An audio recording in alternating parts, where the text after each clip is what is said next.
আমরা আমাদের আজকে যারা সম্মিলিত হয়েছে আমাদের মতো থেকে পাঁচজন সদস্য বিশেষ ভিতরে গিয়েছিলাম স্যারের সাথে, চেয়ারম্যান স্যারের সাথে কথা বলে। তো উনি ওনার মূল্যবান সময় থেকে আমাদের কিছু সময় দিয়েছেন।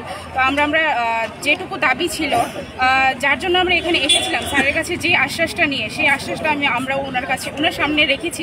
তো উনি বলেছেন যে আমাদেরকে আশ্বাস দিয়েছেন যে টেন্টেটিভ আনসার কি বা যে সমস্ত ভুলগুলো হয়েছে যিনি যারা সাবজেক্ট এক্সপার্ট আছেন ওনাদের সাথে কনসাল্ট করবেন, ওনাদের সাথে কথা বলবেন এবং আমাদের আশ্বাস দিয়েছেন যে হ্যাঁ, যে ফাইনাল আনসার কি আসবে তা আমাদের পক্ষেই হবে, আমাদের বিপরীতে হবে না। এতটুকুই আমাদেরকে আশ্বাস দিয়েছেন। কথা বলার পর কি আপনারা সন্তুষ্ট? হ্যাঁ, আমরা সন্তুষ্টই আছি। আমরা আমাদের দাবিটুকু রেখেছি, স্যার শুনেছেন, স্যারের যতটুকু শোনার উনি শুনেছেন। উনি ওনার মূল্যবান বক্তব্যগুলো আমাদেরকে বুঝিয়েছেন কিভাবে কি করতে হবে। আমাদেরকে অনলাইনে চ্যালেঞ্জ করার টাইম দিয়েছিল যে কিভাবে স্টুডেন্টস চ্যালেঞ্জ করেছে, কিভাবে করতে হয়, সবগুলো আমাদেরকে বুঝিয়েছে। বোঝানোর পর আমাদেরকে টাইম দিয়েছে যে 26-27 তারিখ আবারও আমাদের জন্যই আবার পোর্টাল খোলা হবে, দেখা হবে যে কি করা যায়।